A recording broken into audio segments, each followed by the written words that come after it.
Hi, I'm Lindsay Goodman, Marketing Manager at Public Affairs, and I'm here today with Scott Conroy and Shoshana Walsh, authors of the book Sarah from Alaska, The Sudden Rise and Brutal Education of a New Conservative Superstar, in bookstores today, November 3rd. Thanks for coming and joining us here. Thank you, Lindsay. So both of you were embedded journalists with the Sarah Palin campaign, Scott for CBS News and Shoshana for Fox News. You must have spent a significant time around Sarah Palin and her staff. What was the most surprising thing you learned about the former governor, Scott, during the campaign?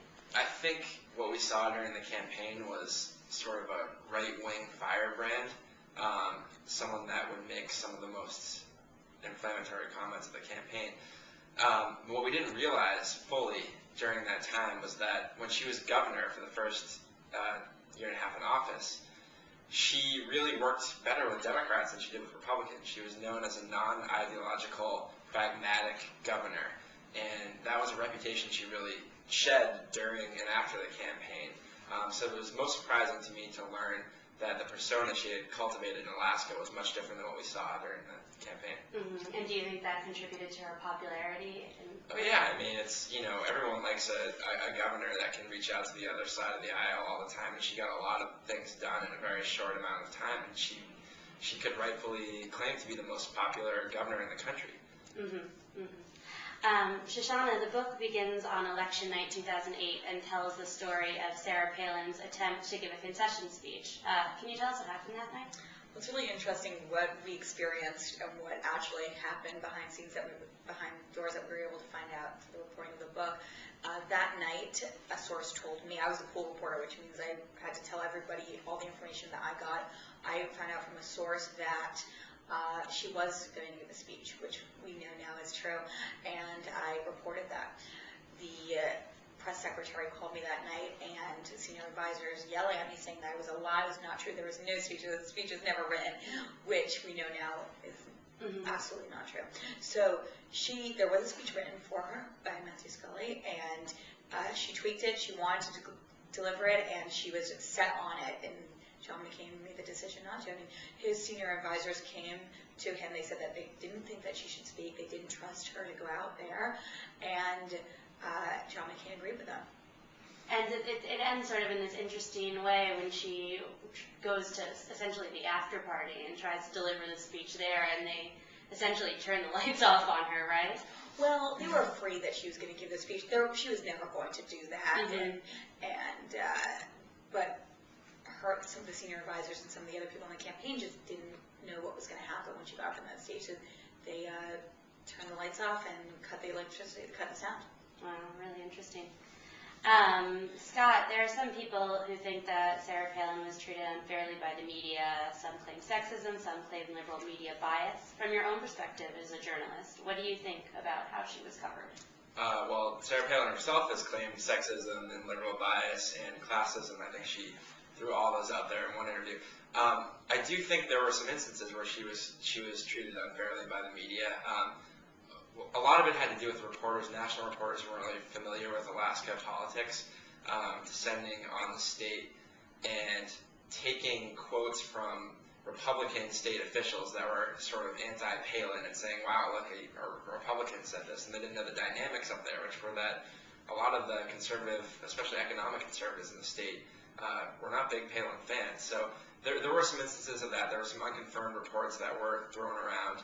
But I think in general, I think the media as a whole treated her very toughly, but I think that was needed because this is someone that no one knows anything about, frankly. She was completely new to the national scene. And I think for the McCain campaign to expect anything differently than the national press taking a really tough, hard look at her record, I think would have been naive. So I don't think the media necessarily has a lot of apologizing to do. I mean, there's a couple of instances in the book that we note where the media did treat her unfairly, but that happens to a lot of candidates, and I think the tough treatment she got was justified in general. And going in relation to that, I mean, my next question was what inspired you to write this book, but it sounds like, this hard critique was needed in a way. Well, I think what inspired us was that we knew there was so much going on that wasn't being told. Whether there was so much secrecy, there was a lot of disorganization that we got from the campaign, but we didn't know what the secrets were. over election night, we found out a lot, that there was a lot more going on, and we decided to put this book together. But once we started the reporting, we realized that Sarah Palin is so much more fascinating than the 2 months on the campaign, whether it be her fast rise to the governorship or what happened when she came back to Alaska that led to her resignation. And that's all in the book, and I think it makes it for a much more fascinating, well-rounded read than just the campaign. And speaking of the book, Sarah Palin's own book is coming out, Going Rogue, 2 weeks from today. Obviously, no one's seen it, but what do you think might she say in the book? Do you think there'll be any surprising revelations?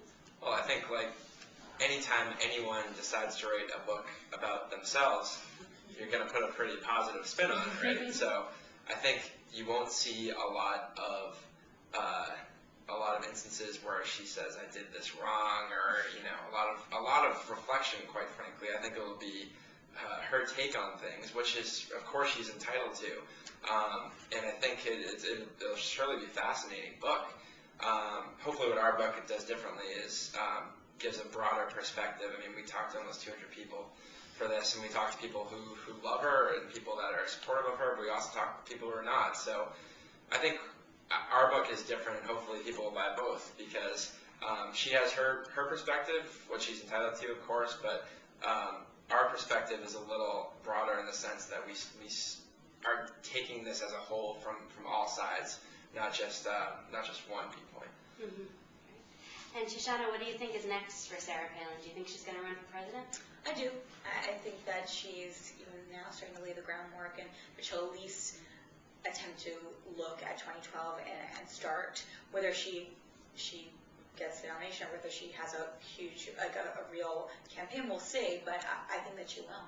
And I think that only people that underestimate Sarah Palin can only be good for her, and she's benefited from that throughout her career, where people have just written her off and they don't underestimate the power. I mean, they don't assess the power that she has, especially with such a broad base of support throughout this country.